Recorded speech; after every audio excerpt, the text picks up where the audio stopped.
오늘은 99주년 3.1절 기념 연합 예배로 드리고 있습니다. 늘 3.1절 예배 드리면서 스스로 사실은 질문할 때가 있습니다. 누가 뭐라고 하는 것도 아닌데 왜 3.1절 예배를 연합으로 고집하면서 드리고 있을까? 지금 한국교회도 그렇고 점점 3.1절에 대해서 잊어버리고 지나고 있습니다. 아마 여러분도 그러하리라고 생각이 듭니다. 왜 꼭 3.1절이라고 하는 타이틀을 두고 연합 예배를 드려야 할까? 선교에 있어서 가장 무서운 걸림돌은 민족주의입니다. 어디 가든지 선교를 하다 보면 당신들이 전하는 종교는 서양 종교이고 우리에게는 우리 나름대로의 종교가 있다라고 말을 합니다. 협소한 민족주의 의식이나 자기 문화에 대한 우월감, 때로는 극단적 민족주의에 대한 편견, 자기의 민족적 종교를 버리지 않는 한은 기독교를 받아들일 수가 없습니다. 그래서 선교가 어려운 것입니다. 우리나라에도 기독교가 들어오기 전에 우리의 문화와 종교가 있었습니다. 특별히 유교의 상징인 상투입니다. 예수를 믿으면 상투를 잘라야 했습니다. 바로 상투를 자른다고 하는 것은 어쩌면 자기의 민족적 정체성이나 자기의 종교를 버리는 것과 같습니다. 그러기에 선교에는 어디에서나 순교가 따르게 되어 있습니다.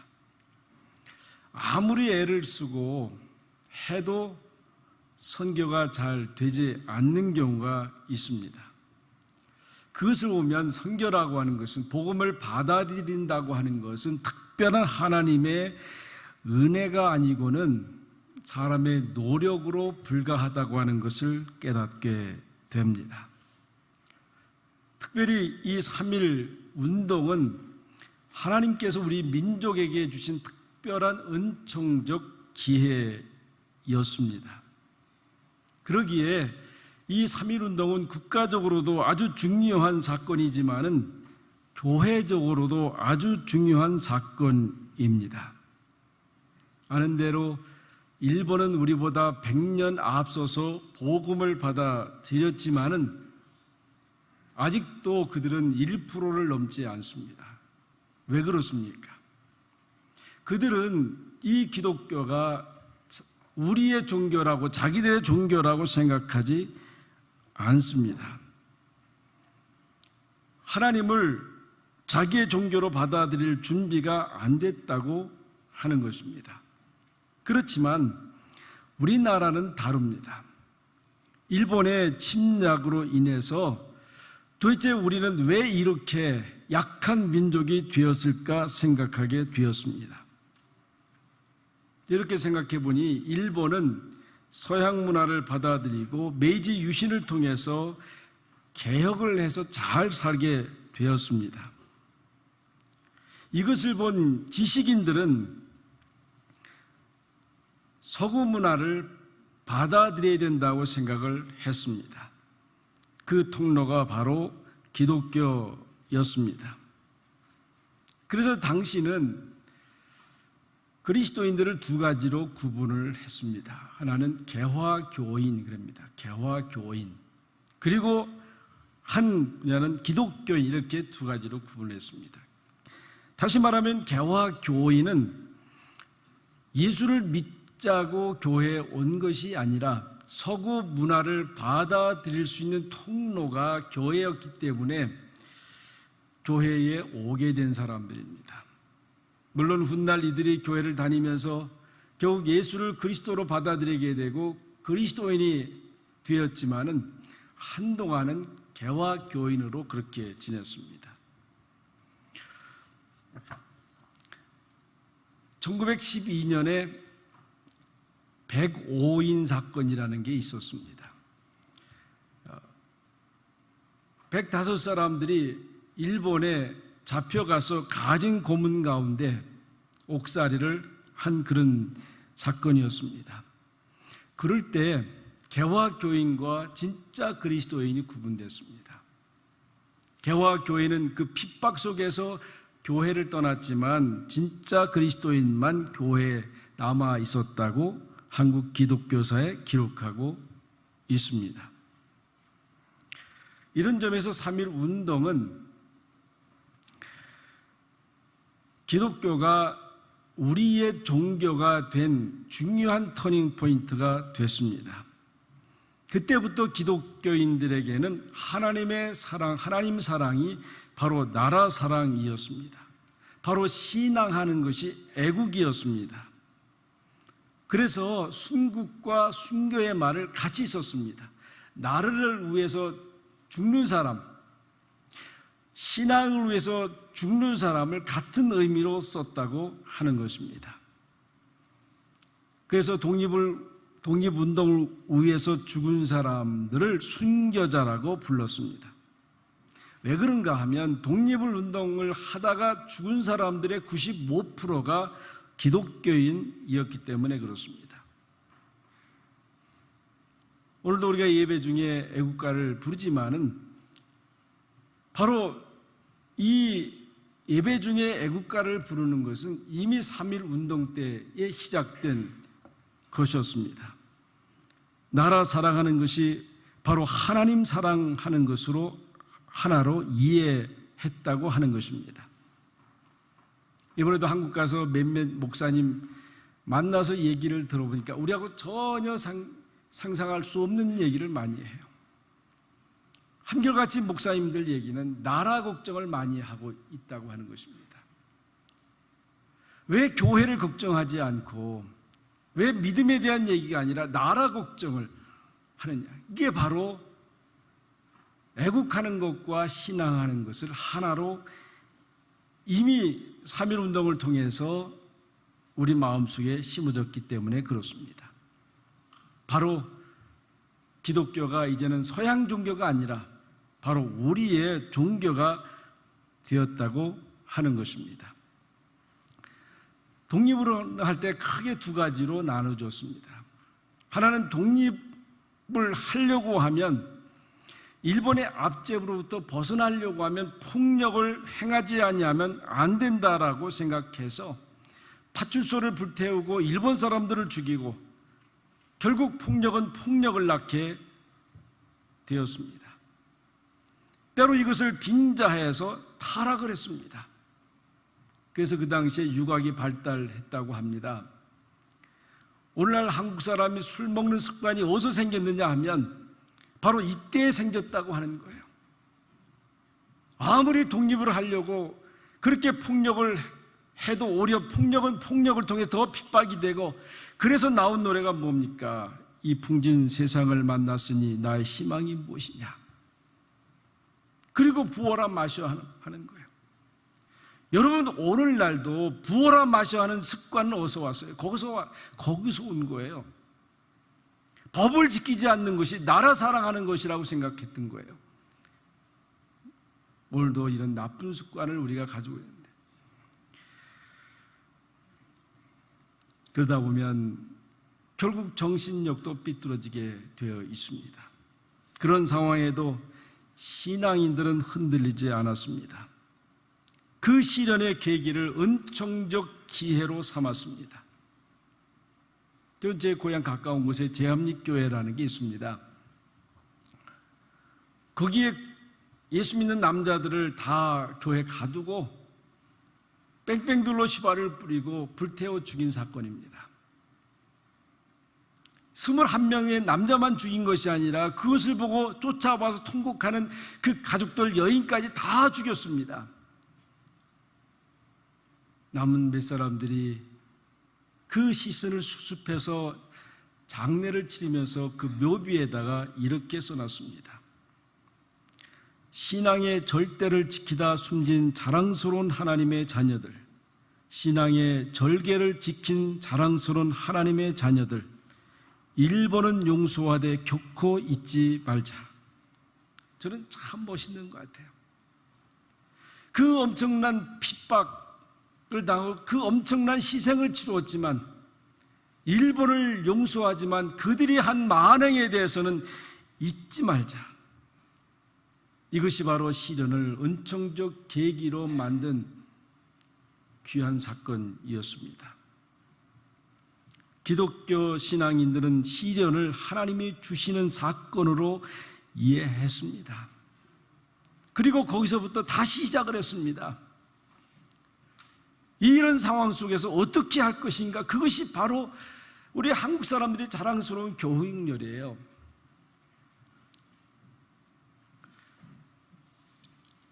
아는 것이 쉽니다. 도산 안창호 선생님이 전국 방방곡을 다니면서 외친 것이 아는 것이 쉽니다. 우리가 몰라서 지금 이렇게 일본한테 압제당하고 핍박당하고 나라 뺏겼으니 아는 게 쉽니다. 그래서 학교를 세우기 시작했어요. 이 도산 안창호 선생님은 이런 말을 했습니다. 개인은 제 민족을 위해서 일함으로, 제 민족을 위해서 일함으로 인류와 하늘에 대한 임무를 다하는 것이다. 자기의 민족을 위해서 일하는 것이 바로 하나님과 이 세상에 임무를 다하는 것이다. 거창하게 말하지 않았습니다. 자기 민족을 위해서 일하는 것, 밥을 먹어도 독립을 위해, 길을 가도 독립을 위해, 이렇게 애국심을 신앙적으로 구체화했습니다. 그분이 가지고 있는 표현은 이렇습니다. 정직, 성실, 근면. 정직, 성실, 근면. 호세아서 4장 6절에 보면 이런 말이 있습니다. 내 백성이 지식이 없으므로 망하는도다. 내 백성이 지식이 없으므로 망하는도다. 내가 지식을 버렸으니 나도 너를 버려 내 제사장이 되지 못하게 할 것이니라. 6장 4절에 여호와를 알자, 심써 여호와를 알자 합니다. 예수님께서 십자가상에서 자기를 향해 돌을 던지고 욕을 하는 자기의 백성들을 보면서 뭐라고 했습니까? 하나님, 저들 용서해 주세요. 저들이 무엇을 하는지 모르고 있습니다. 저 십자가에 달린 내가 누구라고 하면 저가 저렇게 할 수 있습니까? 모르기 때문에 그런 것입니다. 여러분, 그런 면에서 헌교라고 하는 것은 우리가 알리는 거예요. 알리는 것. 설교도 바로 그런 것 아니에요. 하나님이 이런 분이고 하나님이 우리를 향해서 이런 뜻을 가지고 있고 하나님은 이런 사람을 사랑하고 하나님이 이런 사람과 동행하고 알라고 하는 거예요. 오늘 성경 본문 마지막 절에 하나님이 구하시는 것이 무엇이냐 그렇게 묻습니다. 하나님이 우리를 향해서 구하시는 것이 무엇이냐? 우리는 때로 착각할 때가 있습니다. 번제물을 드리면 하나님이 좋아하실까? 내 허물을 위하여 마다들을 드리면 하나님이 기뻐하실까? 내 영혼의 죄를 위하여 내 몸의 열매를 드리는 것 하나님이 좋아하실까? 하나님이 우리에게 주시는 은혜 가운데 저는 이런 은혜가 있다고 생각이 돼요. 눈치 보는 은혜죠. 눈치 보는 은혜. 여러분, 우리는 아마 이민생활 하다 보면 눈치가 자꾸 빨라져요. 때로 말은 다 안 통하면 살다 보면 상대가 뭘 원하는지 눈치로 알게 되고 눈치로 행동하게 될 때가 많아요. 하나님이 우리를 향해서 구하시는 것이 무엇이냐? 이 미가 선지자는 물어요. 번제물을 좋아하시느냐? 내 몸의 열매를 좋아하시느냐? 아닌 것 같아요. 아닌 것 같아요. 그래서 8절에 보면 이런 말씀을 하고 있습니다. 오직 정의를 행하며 인자를 사랑하며 겸손하게 내 하나님과 함께 행하는 것이 아니냐 그럽니다.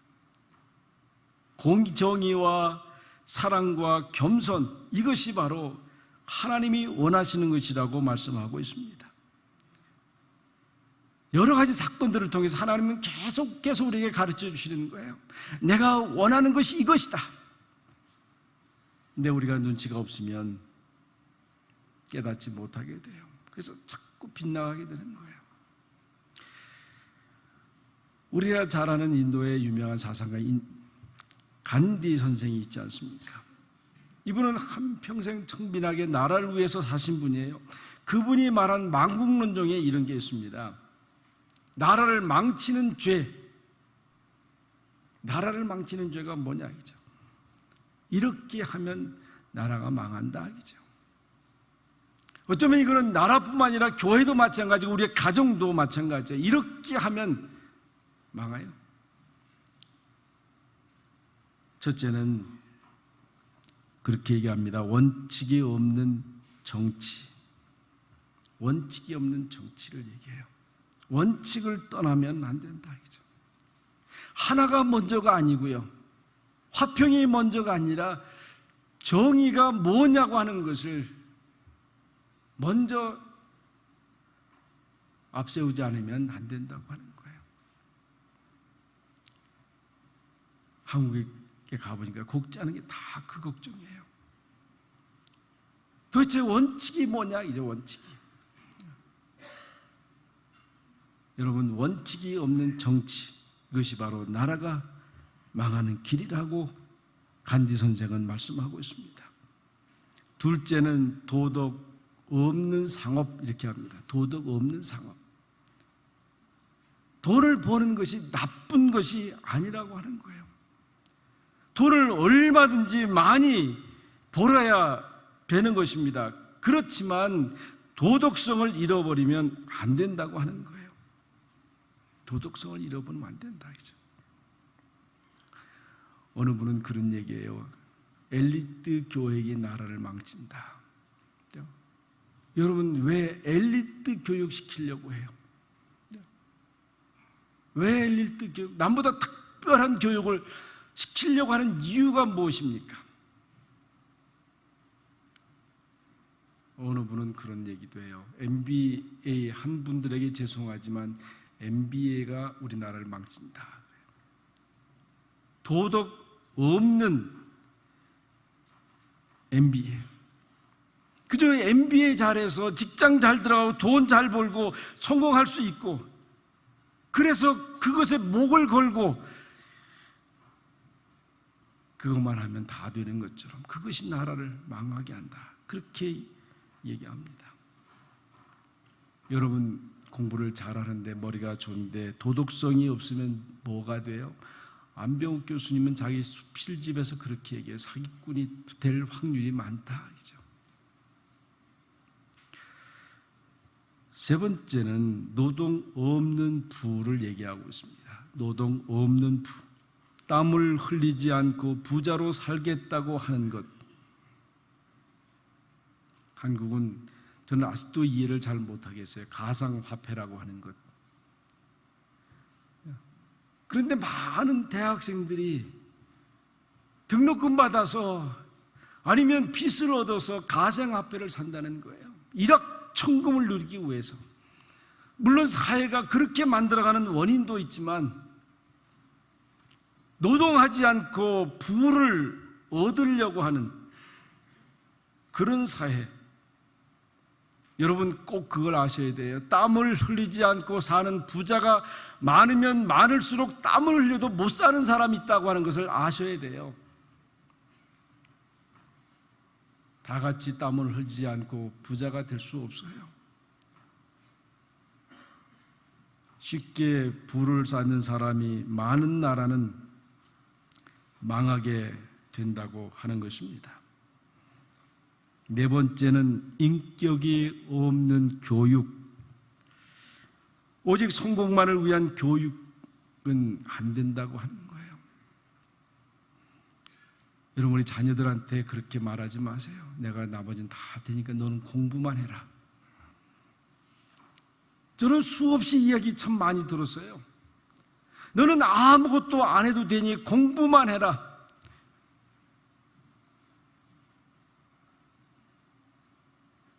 인격 없는 교육. 저는 중고등학교 때 우리 교장 선생님한테 지금도 고마워해요. 그래서 다른 선생님이 빠지면 꼭 들어오세요. 그리고 칠판에다가 사람 인자 하나 써놓으세요. 그리고 1시간 동안 강의가, 그때는 잘 알아들을 수 없는 강의였지만 사람이 돼야 된다고. 대학 가는 게 중요한 것이 아니라 사람이 먼저 되지 않고 대학 가는 것은 너를 망치는 거다 그랬어요. 지금도 그 이병렬 교장 선생님이라고 하는 그분이 하신 말씀을 지금도 저는 생명처럼 여기고 살아가요. 사람이 되지 아니하면 아무리 훌륭한 교육을 받았고 아무리 엘리트 교육을 받아도 그는 참 사람으로 살아갈 수 없다. 인격 없는 교육. 5번째는 인간성 없는 과학 만능주의가 문제예요. 과학은 좋은 거예요. 그러나 과학 만능주의는 안 되는 거예요. 휴머니즘을 포기한 과학은 결국 인간을 파멸로 몰아가게 됩니다. 저는 요새 핸드폰 보면서 깜짝깜짝 놀래요. 딱 집에서 시동 딱 끄면 교회까지 몇 분 딱 나와요. 이 이름이 어떻게 알아 이거? 여러분 핸드폰 그러지 않아요? 딱 시동 거는 순간에 교회까지 몇 분. 무서워요. 이 핸드폰이 나를 감시하고 있는 거예요. 감시하고요. 요새 보니까 아마존인가 물건 샀는데요. 계속해서 내 성향을 파악하고 있어요. 그리고 계속 뭐 사라고 와요. 사라고.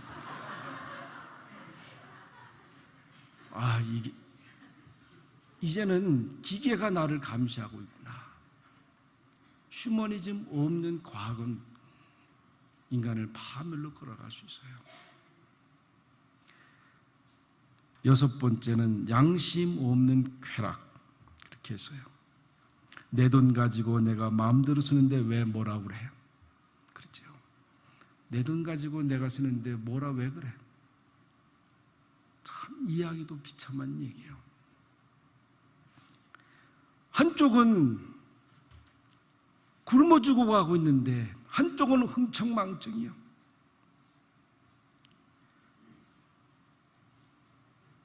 여러분, 돈을 써도 양심 있게 써야 되는 거 아니에요? 돈을 써도 욕을 먹지 않고 써야 되는 거 아니에요? 이미 우리의 심령이 메말라서 보이지 않아서 내 돈 내가 쓰는데 뭐라고 그럴 거예요? 저는 음성꽃 동네에 가서 오세영 신부님한테 얘기를 들으면서 참 마음 감동받았어요. 여러분, 그 입구에 거지의 동상이 있어요. 오늘날 오신 분님이 이렇게 가는데 거지가 동냥해온 거를 다른 거지한테 나눠주는 걸 보고 거기에서 동기가 돼서 그 음성꽃 동네를 세웠다고 하는 거예요. 그 늙은 거지가 자기가 동냥해서 자기가 먹는 늘 누가 뭐라 그러겠어요.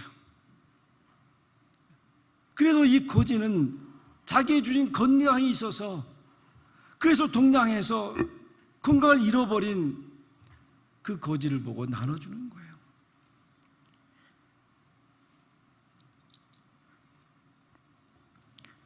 양심 없는 쾌락이요.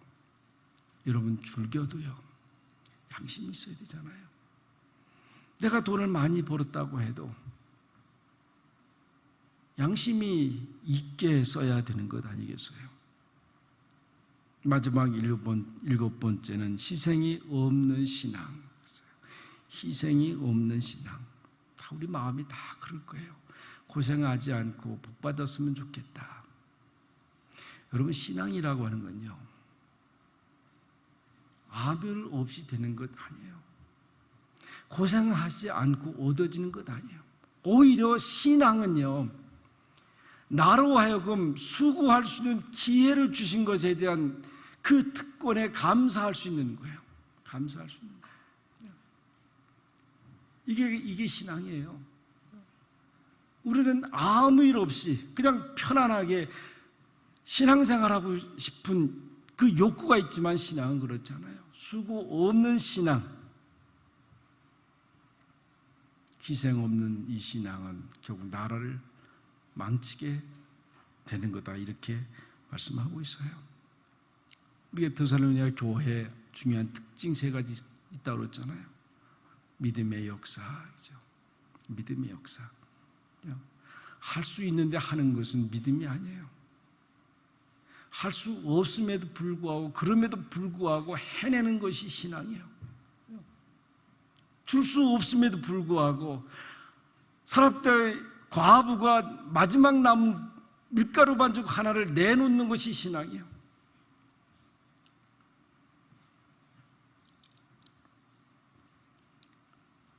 두 번째 특징은 사랑의 수고를 했습니다. 사랑의 수고. 사랑은 그냥 따라가지 않잖아요. 수고가 따라갈 수밖에 없어요. 여러분, 우리 이제 토요일날 주일날 바제하는데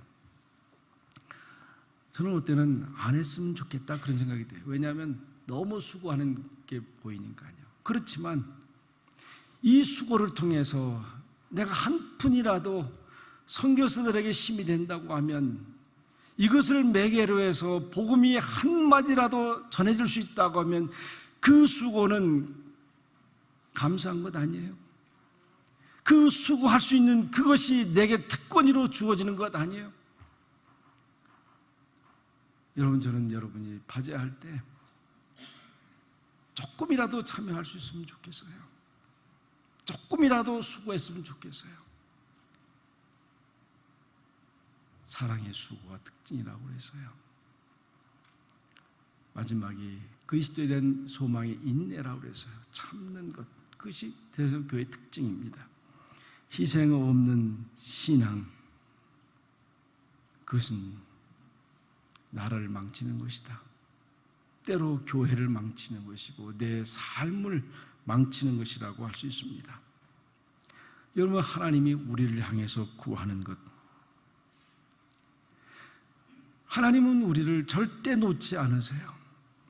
오늘 공의와 사랑과 겸손이 하나님이 우리를 향해서 구하는 것이라고 하면, 그것이 하나님께서 기뻐하는 것이라고 하면 우리는 그것을 따라가야 돼요. 왜냐하면 하나님은 당신의 계획과 당신의 목적을 향해서 우리를 절대 놓지 않으실 거예요. 우리로 하여금 사랑하게 할 것이고, 우리로 하여금 공의를 행하게 하실 것이고, 우리로 하여금 겸손하게 하실 것이에요.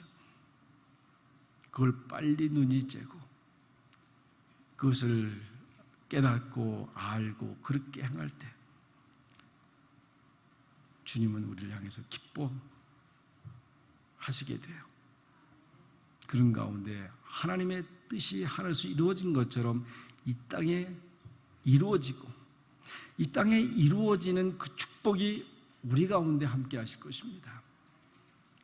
여러분, 우리가 3.1운동을 통해서 내 나라가 이제는 기독교가 서양 종교가 아니고 우리의 종교로 받아들이고, 애국하는 것이 신앙이고 신앙하는 것이 애국이라고 했습니다. 이 간디 선생님이 말씀하신 이 7가지 다시 한번 우리가 생각할 수 있길 바라요. 이렇게 할 때 내 나라가 살고, 내가 살고, 교회가 살고, 여러분 가정이 사는 축복이 함께 하실 줄을 믿습니다. 기도드리겠습니다. 하나님 아버지, 감사합니다. 99년 전에 믿음의 사람들이 모여 폭력하지 않고 오직 신앙으로 나라를 구하고자 대한민국 만세 외쳤던 우리의 믿음의 선배들이 있었기에 오늘 여러 가지 어려운 가운데서도 우리 민족이 복받고 사는 것을 보게 됩니다. 내 조국에 있는 우리의 동족들, 세계 각곳에서 흩어져 사는 내 동족들을 어디 가든지 빠지지 않고 난 사람으로 선한 영향력을 끼치며 사랑하는 내 동족이 있음을 보고 감사를 드립니다. 하나님, 예수님 때문에 우리 조상이 내가 그렇게 믿고 신봉했던 종교를 버리고 내 민족의 정체성을 버리고 이제는 예수 그리스도 안에서 발견되어진 나로 살아갈 수 있도록 은혜 주심을 감사드립니다. 하나님, 이제 이 3.1운동 기념 예배를 통해서 비록 멀리 떠나 이곳에 살지만은 결코 내 민족을 잊지 않게 하시고 내 민족의 근원을 잊지 않게 하시고 하나님의 사랑을 다시 한번 확인하는 귀한 날 되게 하여 주시옵소서. 특별히 이 땅에서 태어난 우리의 2세들, 어머니의 아버지의 나를 잊지 않게 하시고 그 뿌리를 늘 기억하고 그 뿌리에 자랑스럽게 여기며 살아갈 수 있는 우리의 자녀들 되게 하여 주시옵소서. 그 확신 가운데 이 땅에서 무엇을 해야 될지 어떻게 해야 될지 깨닫게 하시고 하나님, 이 땅에 복된 사람으로 잘 교육받아서 훌륭한 사람으로 쓰임받을 수 있도록 역사하여 주시옵소서. 이 모든 말씀 간절히 예수님의 이름으로 기도하옵나이다. 아멘.